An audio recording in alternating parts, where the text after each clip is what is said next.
Então, inicialmente, né, essa unidade 3 aí, ela está relacionada com funções inorgânicas.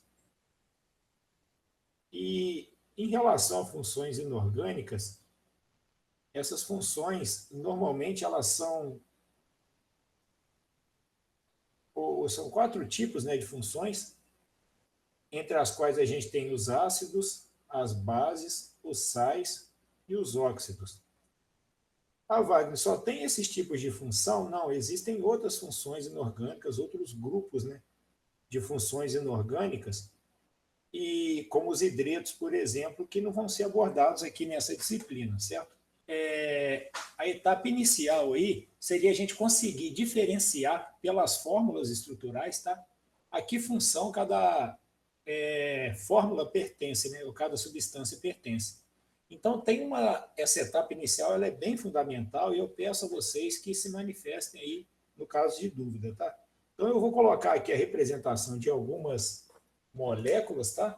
Ou de algumas estruturas, para que a gente possa fazer a identificação delas, tá? Então, olhando para essas fórmulas aqui, eu espero que vocês consigam, por exemplo, classificá-las ou associá-las com as funções inorgânicas. Por que a gente se preocupa em classificar substâncias dentro de uma função?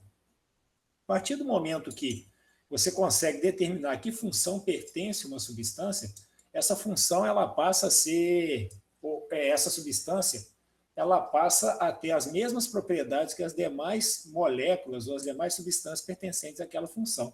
Nesse sentido, facilita, porque o que já tenha sido determinado para uma substância, né, ela fica sendo como verdade, né, assume-se como verdade para as demais. Lógico que em graus diferentes, igual a gente vai estudar, né? Ácidos, por exemplo, eles têm força. Então, tem uns que são ácidos mais fortes, outros são mais fracos. Então, isso aí vai ter diferença ou peculiaridades em relação a cada substância dentro de uma função. Mas, de uma maneira geral, as propriedades são bem semelhantes. Então, eu vou começar aqui no nível bem básico mesmo, tá? De ensino médio, mas se mesmo assim tiver dúvida, pare aí e perguntem, tá? Nessas representações que nós temos, uma primeira coisa a se considerar é que elas estão dispostas, né, seguindo um critério. Por exemplo, eu tenho aqui o K2SO4, certo? O primeiro cátion, o primeiro elemento que aparece é o potássio. Eu posso imaginar que aqui tem uma linha imaginária dividindo o potássio do restante da estrutura. A mesma coisa para o lítio OH, LiOH.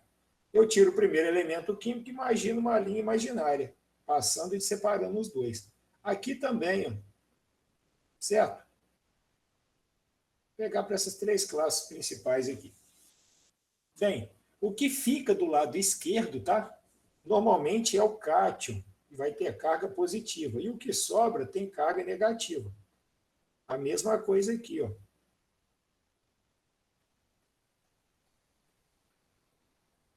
Bem, nesse sentido aqui, o que a gente espera, né? Espera o seguinte, mais algumas considerações, ó. Aqui no lítio eu não tenho número nenhum aqui embaixo. Então eu não preciso mais de mexer nessas cargas. A mesma coisa para o OH aqui. Se eu tivesse um 2 aqui, ó, igual eu tenho aqui em cima, esse 2 aqui, ó, ele fica sendo a carga dessa substância, ó, desse ânion aqui, ó, 2 menos. Ah, professor, então quer dizer que o 4 que está aqui, ele vai passar para lá com o número trocado? Não, ele não passa. Ele não vai passar para cá como sendo a carga do potássio. Isso só aconteceria se esse 4 tivesse fora de um parênteses, tá certo? Onde esse parênteses pegasse todo o ânion. Bem, então o primeiro passo aí está cumprido, né? E agora a gente vai ver as definições para que a gente entre nas classes específicas. Por exemplo, essa substância aqui, ó, o que ela tem em comum? Ela tem como cátion o H+. Normalmente, as substâncias que apresentam como cátion o H+, elas vão produzir esse cátion em solução aquosa, vão liberar ele em solução aquosa na presença de água. Então, elas são definidas como sendo ácido. Então, a característica marcante é que o cátion, tá? normalmente é o H+, para a teoria mais simples de ácido, tá? Que é de Arrhenius. E aqui, esse outro aqui do lado, ele tem o H+ aqui? Não, não tem, ele tem o lítio, mas ele tem uma outra coisa aqui do lado, que é o OH-. Então, sempre que eu tiver como ânion o OH-, esse ânion na presença de água seja liberado, eu tenho aqui uma base de Arrhenius. Vocês têm outras teorias ácido-base também, que vocês podem estudar, que é de Bronsted de Lowry e a de Lewis, mas vocês vão fazer isso com a disciplina de Química Orgânica, certo? Bem, e esse outro aqui, professor, o que é isso? Bem, o cátion ele é diferente do hidrogênio, o ânion é diferente da hidroxila, ou do OH-. Então, isso aqui é um sal. Aí, esse último aqui, isso é um elemento binário. O que significa um elemento binário? Ele tem dois elementos diferentes, uma substância, né, binária. E tem dois elementos diferentes, tem o cloro e tem o oxigênio. O oxigênio é o mais eletronegativo. Nesse caso, sempre que eu tenho uma substância em que o oxigênio é o elemento mais eletronegativo, eu tenho um óxido. Então, a primeira parte aí seria essa. Se vocês tiverem alguma dúvida, me perguntem, tá? E mais uma consideração importante, tá? Olha o ácido aqui, eu tenho ligações entre hidrogênio e ametais. Hidrogênio e ametal é ligação covalente. Ligação covalente, lembrando da aula passada, ela é comum em quem? Moléculas. Moléculas ionizam na presença de água, tá? Isso aqui é fundamental entender essa diferença. O que é Professor, ionizar? Ionizar é produção de íons a partir de uma reação com a água. É o que acontece com o ácido. Professor, e o sal e a base? Olha só, metal com ametal, sal e Professor, eles são ligação, ou eles contêm ligação iônica. E a partir do momento que eles eu apresentam, acho que ele não está escutando. eles não pode são deixar. moléculas e não podem ser chamados de molécula. Matheus, fazer alguma pergunta aí? Sim. O Cl2O, ele não poderia ser um peróxido, não? Então, no caso aqui, ele não é um peróxido, tá? Mas, Porque, o peróxido ele não tem caráter binário? não, peróxido é um composto binário também. Ele está dentro da característica dos óxidos, assim como os superóxidos também. O problema, ou a diferença aqui, no caso, eu estou definindo a função óxido, né? Eu viria simplesmente por conta da carga do oxigênio, tá? O NOx do oxigênio aqui é -2.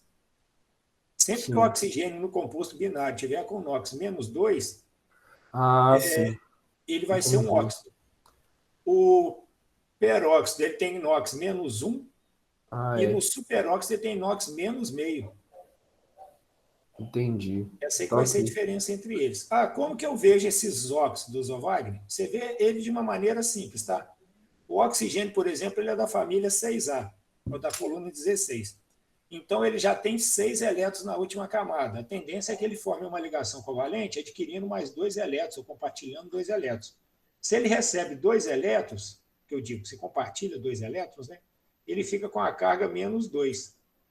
Então, aqui, essa estrutura aqui é neutra.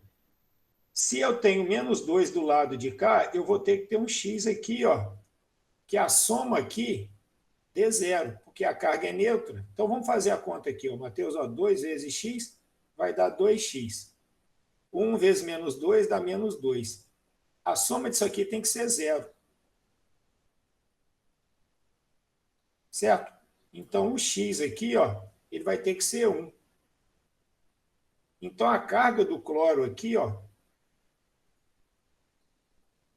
ela vai ter que estar positiva aqui. Ou seja, o oxigênio ele é tão eletronegativo que ele consegue deslocar para si esses elétrons aqui do átomo de cloro. Tá? Então, vou continuar aqui. Ligação iônica, ele vai formar o quê? Composto iônico. Se ele forma composto iônico, ele não ioniza agora, ele dissocia. Então, nós vamos ter dois fenômenos diferentes aqui que a gente vai precisar de estudar e ficar bem claro para vocês. Um é ligação covalente, que é com ácido. O ácido são moléculas que, na presença de água, ionizam, produzem OH+. O sal e a base, eles são compostos iônicos. Ele já tem íons na estrutura dele. O potássio com sulfato não formando um retículo cristalino. Então, a água, ela simplesmente dissocia esses íons. O que significa isso? Dissociar no sentido de separar. Os íons já existem e são separados pela água. Íons não existem, porque isso aqui é uma molécula. A água faz o quê? Ela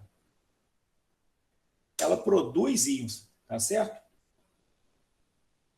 Se vocês tiverem com dificuldade para visualizar alguma coisa, aí vocês me informam, tá? Eu estou no material de vocês, tá? Que foi disponibilizado, e a gente está dentro da função dos ácidos. Então, dentro do que eu comentei com vocês, o que são os ácidos? Os ácidos são substâncias que liberam, tá? O íon positivo, o cátion H+. Aonde, Wagner? Em soluções aquosas, tá? Então, o primeiro ponto que eu queria que vocês anotassem aí, que é muito importante, tá? E que tem uma função muito especial para nós, porque mais para frente a gente vai estudar equilíbrio iônico da água, onde a gente vai ver pH e pOH, são as equações de ionização, certo? Então, uma reação química ela é representada por uma equação química. Então, didaticamente, quando eu misturo o cloreto de hidrogênio, que é um gás, tá certo? Nas condições ambientes, com água, na presença da água, esse hidrogênio aqui, que é o cátion, ele se liga com o oxigênio, forma o íon hidrônio, ou hidroxônio, que é o H3O+, mais o Cl-. Então, tem vários exercícios na lista relacionados com isso, tá certo? A mesma coisa é o ácido sulfúrico. Ah, Wagner, o ácido sulfúrico, como que isso acontece? Por que tem dois aqui? Tem dois aqui, por quê? Porque o hidrogênio, ou os hidrogênios presentes no ácido sulfúrico, eles são em número de dois, tá? Ao contrário do HCl, que tem um apenas. Ah, Wagner, eu estou olhando aqui, eu estou vendo algumas diferenças. Tem ácido que tem oxigênio, como é o caso desses dois aqui do meio, e tem ácido que não tem oxigênio. Existe uma classificação para isso? Existe. E a gente vai ver mais aqui abaixo, certo? Então, os ácidos, a princípio, precisam de água, tá? Os ácidos diarrênicos, que são os mais simples. E eles têm a propriedade, em função do H+, ou do íon H3O+, que é liberado, de promover algumas alterações no meio. E uma maneira da gente verificar essas alterações é utilizando substâncias, tá? Que são chamadas de indicadores ácido-base. Então, se o meio está ácido, por exemplo, eu pingo algumas gotas do indicador chamado fenolftaleína, ela permanece incolor a minha solução. Mas se ela tiver básica e eu pingar a fenolftaleína, ela vai dar uma coloração vermelha. Então, isso ajuda a gente a identificar o caráter, por exemplo, de algumas soluções, de uma maneira muito simples, né, e visual. Em termos de classificação dos ácidos, foi o que eu comentei com vocês. Os que não têm oxigênio na molécula eles são chamados de hidrácidos. E esses hidrácidos eles recebem uma nomenclatura especial.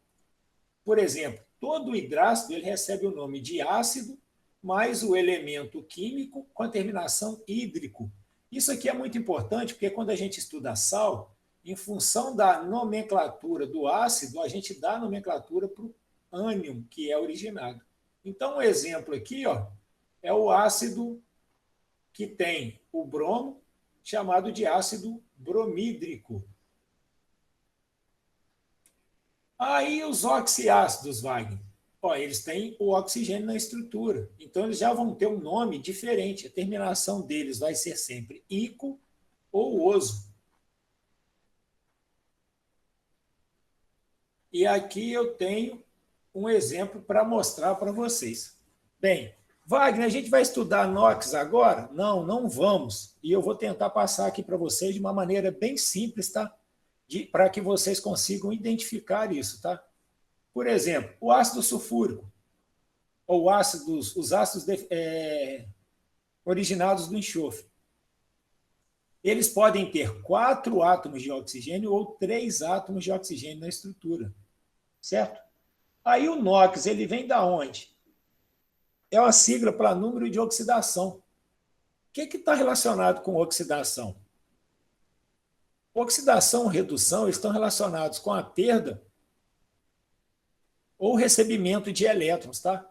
Então, por exemplo, quando uma substância ela perde elétrons, ela está oxidando. E uma maneira simples da gente ver isso é em relação à quantidade de átomos de oxigênio na estrutura. Por quê? O oxigênio é um dos átomos mais eletronegativos da tabela. Então, quanto mais oxigênio tiver na estrutura, guarda isso, tá? Mais oxigênio na estrutura, maior vai ser a tendência dos elétrons estarem voltados para quem? Para o oxigênio, deslocados para ele. De forma que o número de oxidação do elemento central, que é o enxofre, vai estar mais positivo, ou seja, ele vai estar mais oxidado, ele vai estar com maior NOx. E o maior NOx sempre recebe a terminação ICO. E o menor NOx, que é o que tem menos oxigênio, tá? Recebe a terminação OSO. Então, essa aí seria a nomenclatura, tá? Para os ácidos, para os oxiácidos.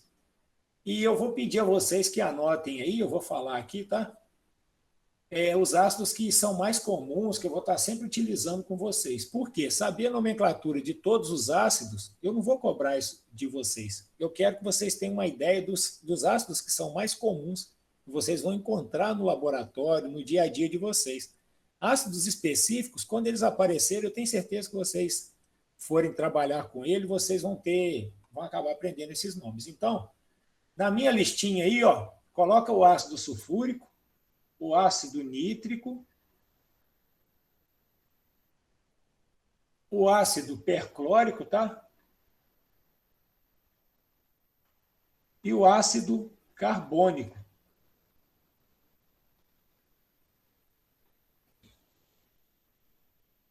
Bem, em relação ao número de hidrogênios ionizáveis, normalmente a regra geral é: se tem apenas um hidrogênio na fórmula, ele é um monoácido, se tem 3, ele é um triácido, mas existem algumas exceções, e eu não vou preocupar com essas exceções aqui com vocês, tá? Qual é uma dessas exceções, Wagner? Uma das exceções são os ácidos, por exemplo, do átomo de fósforo, que estão relacionados com o elemento fósforo. Por exemplo, aqui eu tenho H3PO4.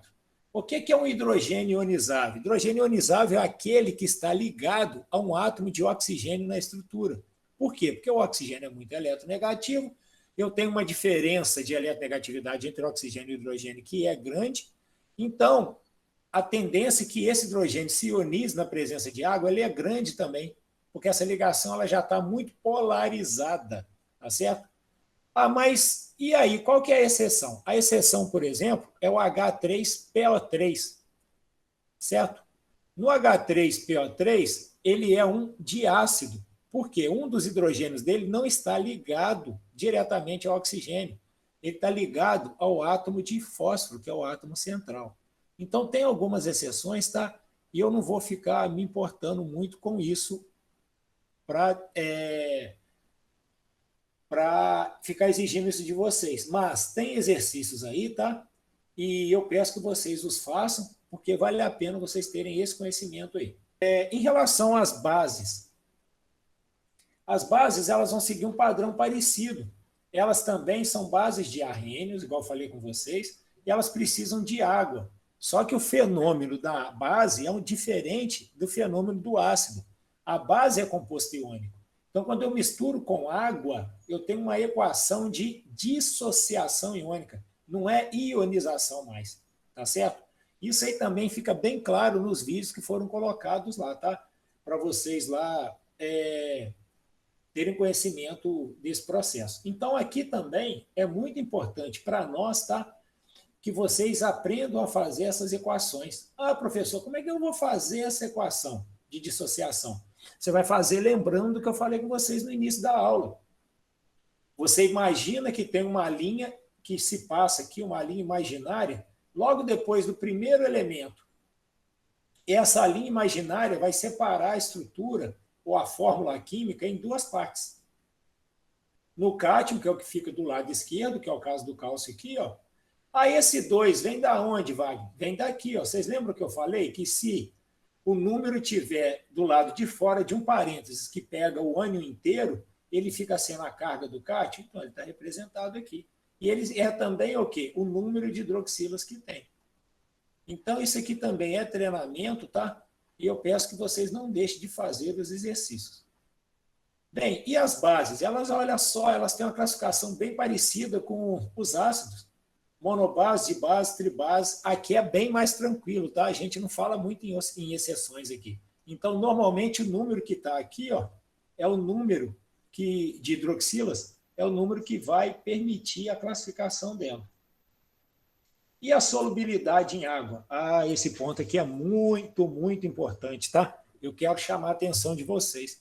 Por quê? A força da base, ela está diretamente, né? Falar se a base é forte ou fraca, se ela tem poder corrosivo muito forte ou fraco, está intimamente relacionado com a solubilidade dela em água. Então, por exemplo, quem são as bases solúveis? As bases solúveis são o KOH e o NaOH, certo? Porque eles são metais da família 1A, ou metais alcalinos. Então, elas dissociam praticamente 100%. Então, elas liberam muita hidroxila no meio, quando misturado com água. Consequentemente, ela vai ter uma força muito grande, tá certo? E vai ter um poder corrosivo muito grande. A exceção, tá, do hidróxido de amônio, que é uma base fraca. Ela é solúvel, mais fraca, tá certo? Bem, e as pouco solúveis, normalmente são dos metais alcalinos. Ah, mas alcalinos terrosos. Professor, mas hidróxido de magnésio, hidróxido de cálcio, sim, elas são pouco solúveis. Eu provo para vocês porque vocês já devem ter tomado em algum momento da vida de vocês leite de magnésio, né? Leite de magnésio é uma suspensão com hidróxido de magnésio e ela é tão fraca ou pouco solúvel que ela consegue, por exemplo, né, passar pela sua garganta, né, e atingir o estômago para neutralizar a acidez, sem promover desgaste na sua garganta. Né? Ao passo que se você tomasse um comprimido ou um remédio à base de hidróxido de sódio, já ia causar um estrago bem grande na sua garganta. Tá certo? Então, aqui também a gente consegue ver, em termos de números, tá? A solubilidade dessas bases. Então, olha aqui, ó, o hidróxido de magnésio, 0,009 gramas por litro. Olha o hidróxido de sódio, 1090. Então, é uma diferença muito grande, tá? Olha os outros aqui, ó, são da ordem de 10 a menos 3, que são as praticamente solúveis, tá? Manganês, ferro. E quanto ao grau de dissociação iônica, professor? Então, era isso que eu tinha comentado com vocês. As bases fortes, tá? Elas têm um alfa, ou seja, elas dissociam praticamente 100%.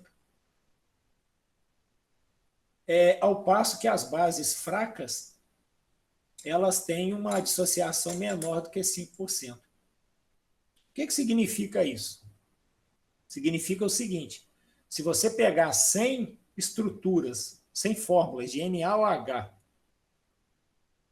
fórmulas unitárias, né, de NaOH e misturar com água, as 100 vão produzir hidroxilas, íons hidroxilas.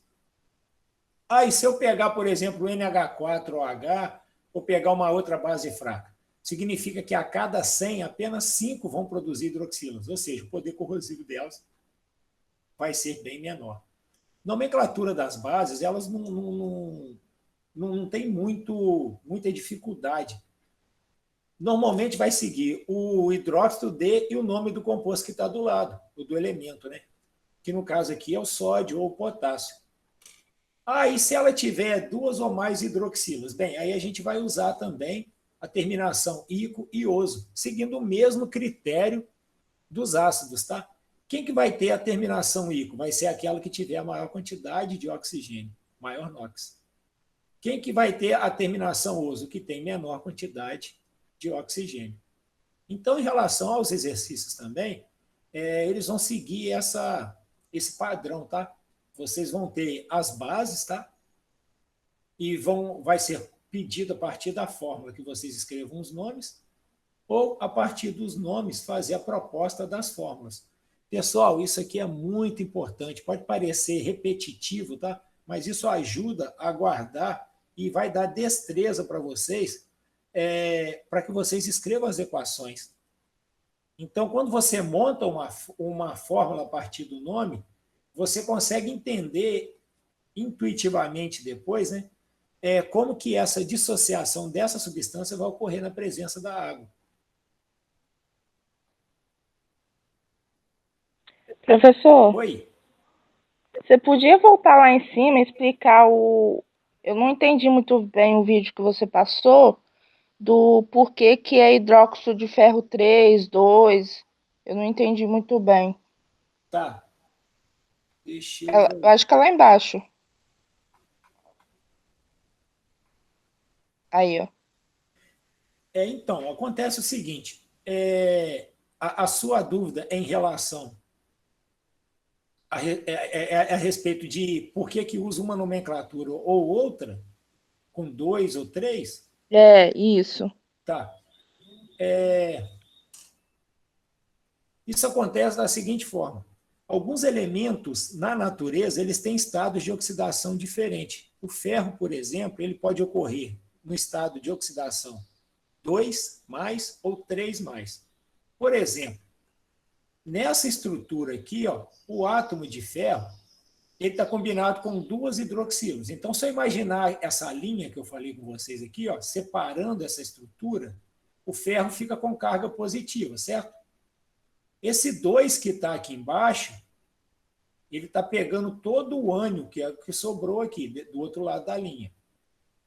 Esse 2 que está do lado de fora, ele é a carga do ferro. Então, esse Fe aqui ele tem carga 2+. Por isso que ele é chamado de hidróxido de ferro 2. Esse átomo de ferro aqui de cima, ele tem um 3 aqui. Esse 3 ele sobe aqui, ó. Você pode imaginar isso, tá? Para ele se combinar. Ele sobe aqui, ó, ele fica sendo a carga do Fe3+. Por isso que ele é chamado de hidróxido de ferro 3. A mesma coisa para o estanho aqui, ó. Qual que é o número que está aqui embaixo? 2. Então, ele vai ser chamado de estanho, hidróxido de estanho 2, porque a carga do estanho aqui é 2+. E esse aqui de cima? Ele é chamado de hidróxido de estanho 4, porque a carga dele aqui, ó, vai ser o 4+. Eu consegui te responder aí? Uhum. Mas aí só vai ter. Só vai colocar assim esses números só no ferro e no estanho ou tem outros também? Existem outros elementos, tá? Mas eu não vou exigir de vocês, tá? Que decorem todos esses elementos. Então, no caso de ser cobrado numa avaliação, vai ser cobrado esses casos que são mais comuns, tá? Uhum. Entendi. Porque normalmente isso acontece são com os elementos de transição, tá? Uhum.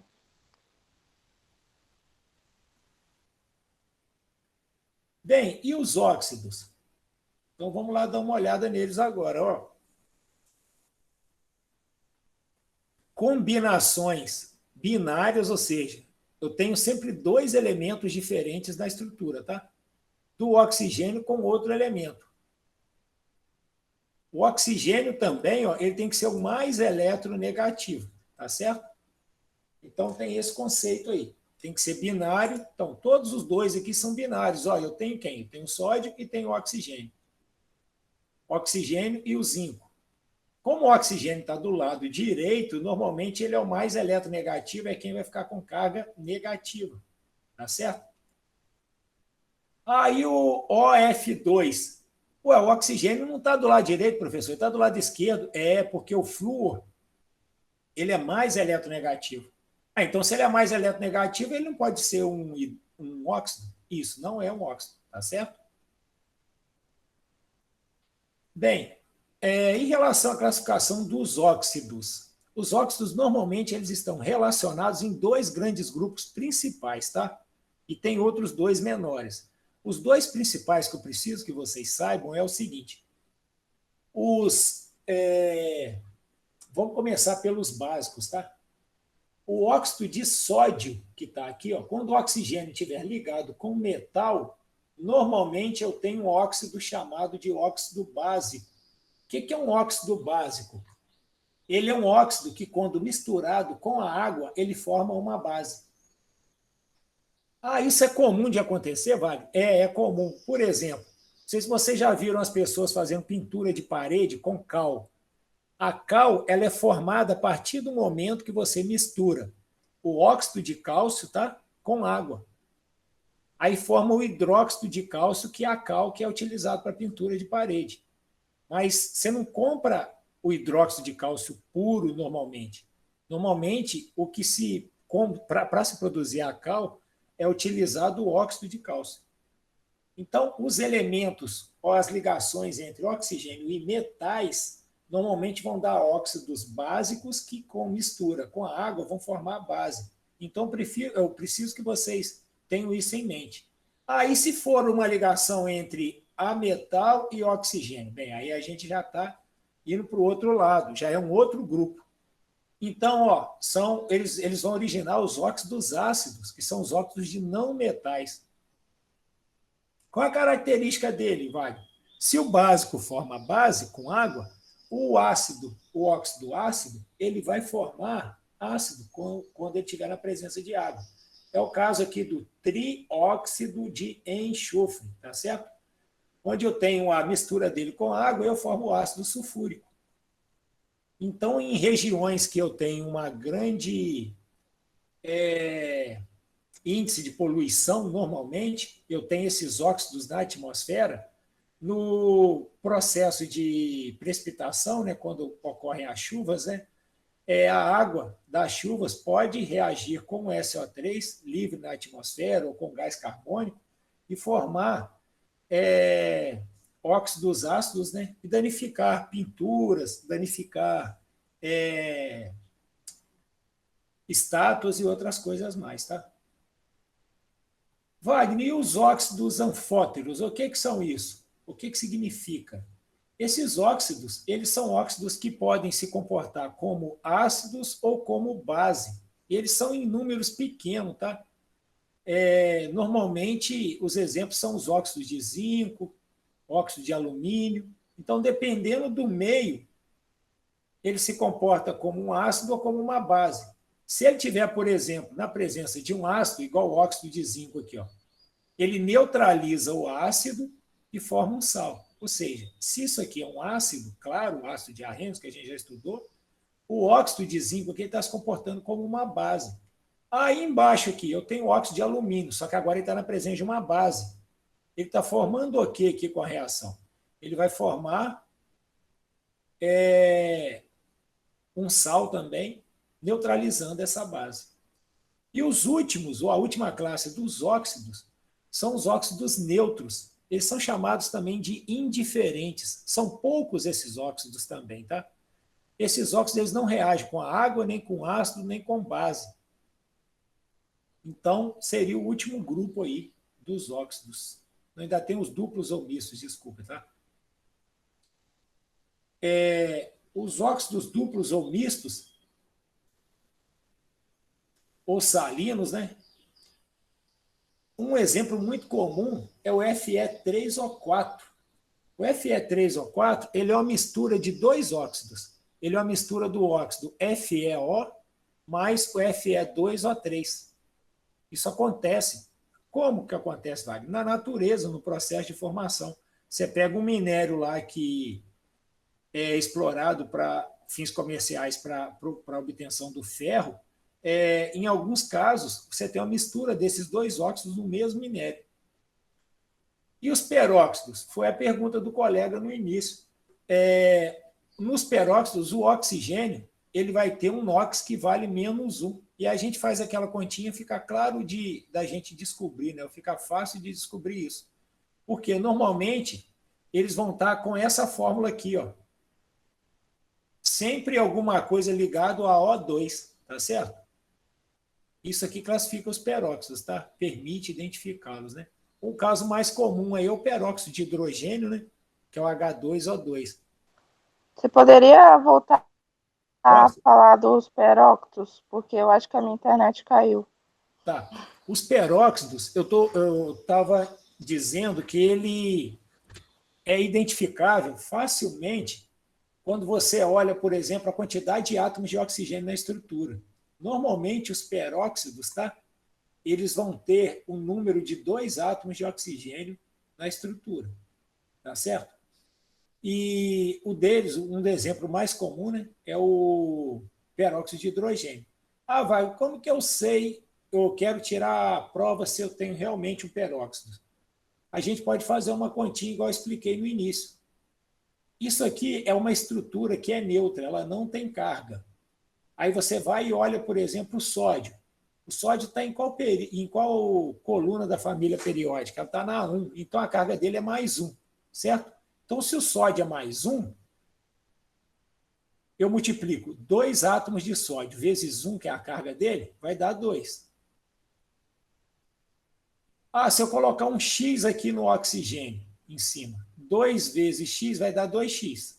Então, eu faço a continha. 2 mais 2x tem que ser igual a zero. Então, o X aqui, ó, do oxigênio tem que ser obrigatório, é menos 1 para que essa conta aqui dê zero. E aí eu consigo confirmar que ele é um peróxido, por quê? A identificação do peróxido é onde o átomo de oxigênio vale menos 1. E os superóxidos? Não é coisa que eu vou tratar com vocês também a fundo, ficar cobrando isso. Mas os superóxidos, a diferença é que o oxigênio vai ter um NOx menos meio, tá certo? Então, em relação a óxidos, o que eu preciso que vocês saibam principalmente? A diferença entre os óxidos ácidos e os básicos, tá? Principalmente essas duas classes, de identificá-los e de conseguir escrever combinação dela ou reação dela com água ou com base. Isso aí é o mais importante para mim, tá? Nomenclatura dos óxidos também ela é bem tranquila, tá, pessoal? Olha aqui, ó. Tem 2 átomos de oxigênio. Então, eu tenho um dióxido. De quem? Ah, é carbono que está ligado do lado. Ah, e o outro? Ah, eu tenho um óxido só. Então, é um monóxido. De quem? De carbono, que é o que está ligado. Ah, o enxofre. Tem quantos átomos de oxigênio aqui? 2. Então, eu tenho um dióxido de enxofre. Então, se eu olhar aqui, por exemplo, o que é importante eu saber?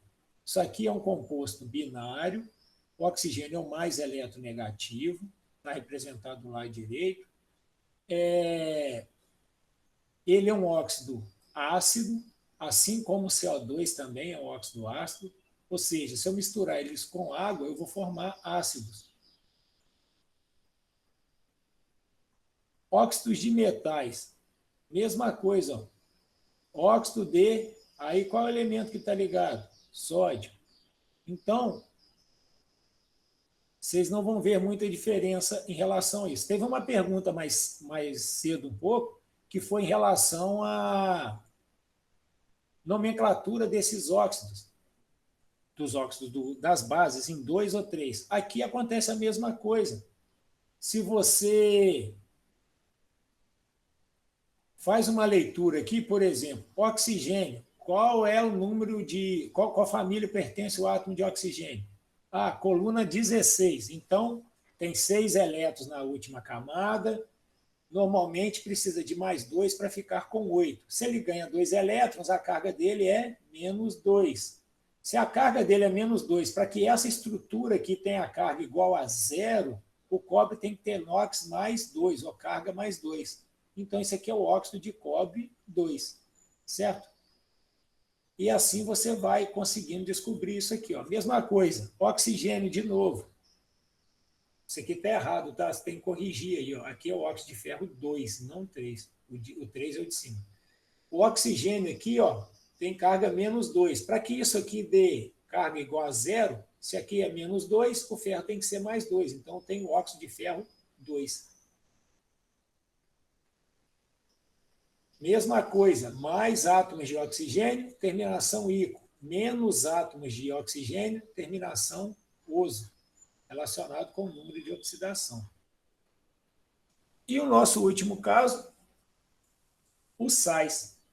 Então, a primeira coisa que a gente precisa saber dos sais, né, que normalmente eles são obtidos a partir de quê? De uma reação entre um ácido e uma base de arrênios. Então, a definição dele é bem excludente, né? Igual eu comentei com vocês. Ele libera um cátion, mas não é o H+, na presença de água. E libera um ânion, que também não é o H-, certo?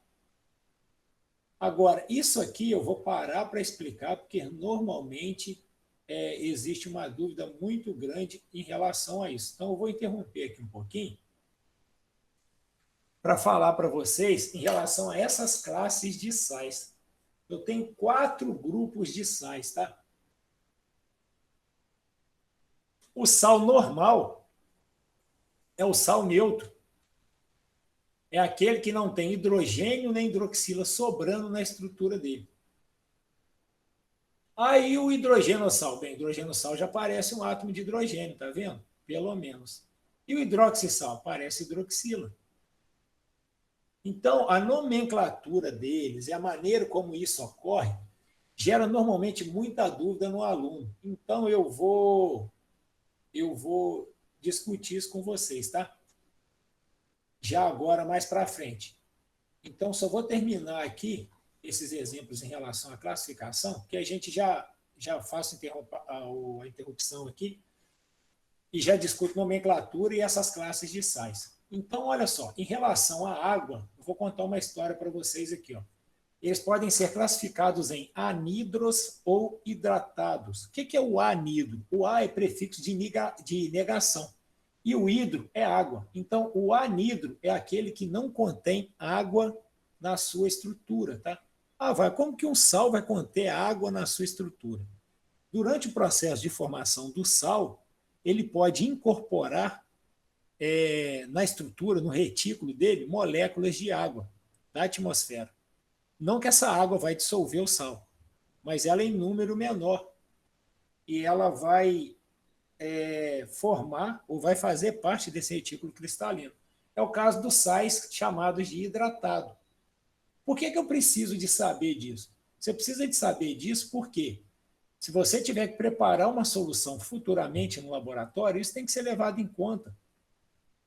Porque a massa de um sal anidro, ela não contém água junto, mas o sal hidratado, você tem que considerar que quando você estiver pesando ele, você não está pesando o sal puro, você está pesando o sal mais moléculas de água.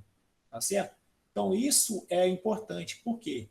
Eu tenho que calcular a minha massa molar, por exemplo, do CuSO4, 0,5H2O, ou seja, pentaidratado, ele é diferente da massa molar do CuSO4 puro, anidro. Certo? Então, isso deve ser levado em consideração. Quanto à presença de oxigênio, a gente tem os oxissais, que são os sais que apresentam oxigênio na sua estrutura. Em relação ao número de elementos, né, eu não conto, gente, átomos, tá? Isso vale para ácido, base, sal e óxido. Quando eu falo em número de elementos, são os elementos que aparecem. Aqui eu tenho 2 elementos, eu tenho cálcio e tenho cloro. Mas eu tenho 2 átomos de cloro e um de cálcio, é para ter 3. Não, você tem 3 átomos, mas você só tem 2 elementos diferentes. É o caso aqui, desse sal quaternário aqui. Eu tenho sódio, tenho carbono, tenho nitrogênio e tenho oxigênio na estrutura dele. Então, tem 4 elementos, certo?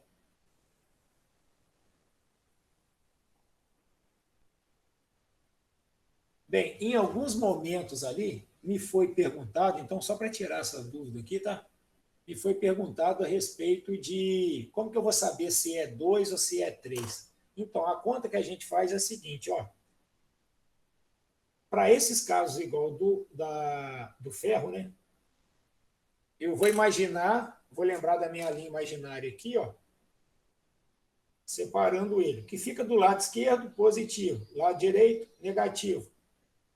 Esse 3 aqui, ele significa o quê? Significa que tem 3 grupos hidroxilas, tá? Nessa fórmula química aqui. E também esse 3 ele vem cá para cima. Isso sempre vai acontecer. Ah, Wagner, mas isso é estranho. Por que esse negócio vai para cima ou vai para baixo? Ele vem de um processo que é um pouco parecido com esse aqui. Ó. Ah, eu quero formar um sal entre o sódio. Vou fazer um exemplo desse para vocês. O sódio está na família 1A, NOx mais 1. E o SO4, 2-. Como que eu formo uma fórmula para originar esse sal? Eu formo ela assim, ó. Esse 1 que está aqui vai ser o índice, tá? Aqui do SO4. E o 2, ele vai fazer parte como índice aqui do sódio. Então, se o 2 veio cá para baixo, eu tenho Na2, SO4. Ah, professor, eu tenho que fazer isso, botar um aqui? Sim. Só que quando for 1, você não precisa de deixar isso especificado. Você simplesmente desconsidera isso. A partir de 2, isso aqui é importante, que é igual o caso do átomo de ferro. Ah, por que tem esse truquezinho de descer um para um lado e o outro para o outro invertido? Porque quando você faz isso, é uma maneira simples de você chegar à composição da fórmula de um sal, por exemplo, numa combinação. E aí o mesmo é válido para o composto iônico, que é o caso do hidróxido de ferro, né? A partir da fórmula que já foi obtida e eu quero descobrir qual que é a carga, né, por exemplo, do átomo de ferro. Então, isso aí também é feito e fica aí como dica, tá? Bem, então vamos dar uma olhada aqui no caso dos sais, tá? No caso dos sais, eu falei com vocês de 2 situações. A gente tem um sal que é neutro, e ele vai ter um tratamento diferente aqui, e eu vou ter os sais que são os hidrogenossais e os hidroxissais. Esses 2 aqui, ó, eles vão ter um tratamento diferente da seguinte forma. O neutro ele é obtido por uma neutralização total. E esses outros 2 aqui, eles vão ser obtidos por uma neutralização parcial. Pessoal, você pode explicar isso para nós? Posso. E o meu objetivo agora, até o final da aula, é a gente entender isso. E eu quero a participação de vocês aí, tá bom? Então, vamos lá. Como que eu vou saber se a neutralização vai ser total ou parcial? Isso vai ter que ser indicado para vocês no exercício, tá? Eu simplesmente não vou esperar que vocês descubram isso. Então, inicialmente, a gente vai trabalhar com a seguinte hipótese. Eu vou, por exemplo, dizer o seguinte. Considere uma neutralização total, uma reação entre o HBr mais o NaOH. E eu estou informando para vocês que essa neutralização ela vai ser total, certo? Bem, como que eu vou proceder isso? Vai proceder da seguinte forma. De novo, ó, imagino uma linha passando aqui depois do primeiro elemento. Primeiro elemento, sódio, uma linha. Carga positiva, negativa. Positiva, negativa. Uma molécula de HBr origina o quê? Um íon H+, na presença de água. Uma fórmula de NaOH, quando dissociada, origina o quê? Uma hidroxila. A neutralização é total, Wagner, que você falou? É. O que significa neutralização total? Não sobra hidrogênio, não sobra hidroxila. Os 2 se combinam para formar quem? Água. Então, formou uma molécula de água. Sobrou quem, Wagner? Sobrou o sódio e o Br. O positivo e o negativo. Positivo junta com o negativo? Junta. E como que eu arrumo isso? Eu nunca estudei isso, eu tive dificuldade no ensino médio, você vai seguir o mesmo padrão que eu já venho falando com vocês. Nas fórmulas, quem aparece do lado esquerdo é o positivo. Do lado direito, o negativo. Então, a primeira coisa que eu vou fazer vai ser escrever o sódio, que é o positivo que sobrou, tá certo? Ele é o mais 1, tá certo? Com o Br menos 1. Ah, como que eu vou saber qual é a fórmula do sal? Você vai fazer esse truque aqui, ó. Você vai descer com esses números, ó. Esse 1 vem para cá e esse 1 vem para cá. Então, eu formo o meu composto aqui, que vai ser o NaBr. Esse é o sal que vai ser originado. E como eu vou fazer para dar nome a esse sal? Bem, agora é interessante, ó. Qual o nome desse ácido aqui? Ele é o ácido, é hidrácido, só tem o bromo aqui. Então, tem que colocar o nome bromídrico. Terminação dele é o quê? Hídrico. Certo? Aí o nome do sal. Eu preciso saber o nome do ânion. Esse ânion não veio do ácido bromídrico, só que ele não tem mais hidrogênio, agora ele está com o sódio. Então eu não posso chamar de ácido bromídrico de novo aqui. Eu tenho que saber o nome desse ânion. E o nome desse ânion é feito trocando hídrico por eto. Então esse aqui é o brometo. O ânion chama brometo. Ah, então, e agora? E o nome do sal? Como que vai ser? Se o sódio está ligado com brometo, vai ser brometo de sódio. Ok? Então, eu vou parar aqui um pouquinho, ver se vocês têm alguma pergunta em relação a isso, tá? Então, o sal aqui é brometo de sódio. É um sal neutro, Wagner? É porque não tem hidrogênio, não tem hidroxila na estrutura dele. Então, eu vou para a neutralização parcial agora, tá? Bem, neutralização parcial. Como que eu vou saber? Eu vou indicar para vocês. Então, eu vou dar um exemplo aqui em que eu pegue o H2CO3, eu estou reagindo ele com NaOH. O que vai ser formado aqui? Vamos ver então? De novo, ó. Imagina a minha linhazinha passando aqui e aqui. Positivo, negativo. Positivo, negativo. O 2 daqui, ó, ele vem para cá. Sempre que tiver um elemento só, o número que está aqui embaixo, ele é a carga do oposto aqui. Agora, se eu tiver mais de um elemento, ele só sobe se isso estiver entre parênteses. Certo? Então, aqui continua sendo 1. Bem, então agora, quantos átomos de hidrogênio eu tenho aqui? Vamos escrever no cantinho? Ó. Eu tenho 2, eu tenho 1 mais 1. Quantos átomos de sódio eu tenho aqui? 1. Quantos hidroxilas? 1 hidroxila. Então, olha aqui o que acontece. Para neutralizar isso aqui, eu só vou ter um H2O. Por quê? Eu só tenho uma hidroxila para juntar com hidrogênio. Ah, professor, vai sobrar hidrogênio? Pode, pode. Pode sim. Mas então, cara, aí complicou minha cabeça. Como é que eu vou fazer isso? Você vai fazer da mesma forma. Ó, você tem que escrever um sal para cá, não tem? Quem que sobrou aqui? O sódio. Então, você coloca aí do lado esquerdo, porque ele tem carga positiva. Quem vai sobrar aqui, ó?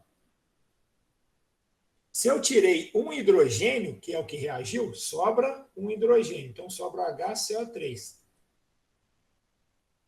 Cada hidrogênio que sai, ele sai com uma carga positiva. Se ele sai com uma carga positiva, ele deixa uma negativa para trás. Então, formou isso aqui. Ó. Certo? Então, eu tenho NaHCO3. O 1 vem cá para baixo e o 1 vem cá para baixo. Então, quem é o meu sal formado? Meu sal formado é o NaHCO3. Tem hidrogênio no sal? Vai. Tem. Então, isso aqui é um hidrogeno sal. Foi neutralização parcial por quê? Porque eu informei que eu quero a reação de 1 mol com 1 mol, tá certo? E por isso que não foi neutralização total. Então, para concluir isso aqui, ó, qual que é o nome desse ânion aqui?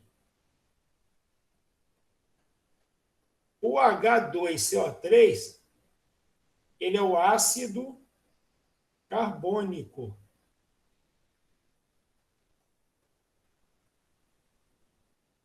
Termina em ico, tá certo?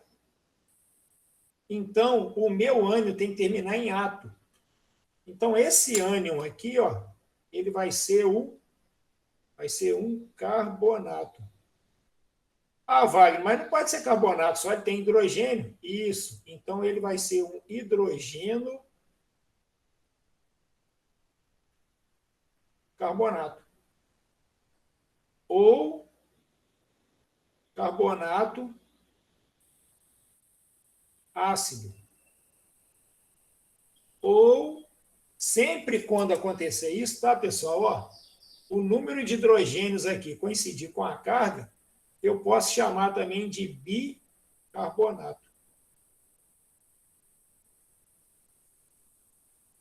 Aí o nome desse sal, vai, o nome desse sal pode ser hidrogeno carbonato de sódio, carbonato ácido de sódio ou bicarbonato de sódio, certo? E aqui eu tenho o nosso sal aqui, NaHCO3. E para encerrar, uma outra neutralização parcial possível seria a contrária, né? O que seria essa contrária que você está falando aí, Vai? Onde eu teria, por exemplo, a reação de 1 mol de ácido clorídrico com 1 mol de CaOH2. Como que isso acontece? De novo, ó, positivo, negativo, positivo, negativo. Ó, tem um 2 aqui, está fora do parênteses. Então é mais 2. Quantos hidrogênios eu tenho aqui? Tenho um H+. Quantas hidroxilas eu tenho aqui? Eu tenho 2. 1, 2. E agora? Acontece a mesma coisa. Ó, quantas moléculas de água vão ser formadas? Uma molécula de água apenas. E o que vai sobrar? Vai, como é que eu escrevo isso aí agora? Bem, você vai seguir o mesmo critério, né?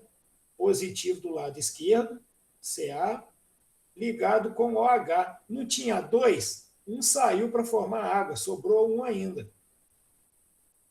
Cada hidroxila que sai com uma carga negativa, então ela deixa uma positiva para trás. Sobrou quem aqui? Sobrou o cloreto. Como que eu monto essa fórmula? Do mesmo jeito, tá? Eu vou montar o CaOHCl. Sobrou hidroxila aqui, não é, Wagner? Sobrou, então. Isso aqui é um hidroxissal. Qual que é o nome dele? Ácido clorídrico. Hídrico, o nome ou a terminação passa para eto. Então, esse aqui é o cloreto de cálcio. Mas ele tem uma hidroxila. Isso. Então, vai ser o hidroxicloreto de cálcio, o nome desse sal.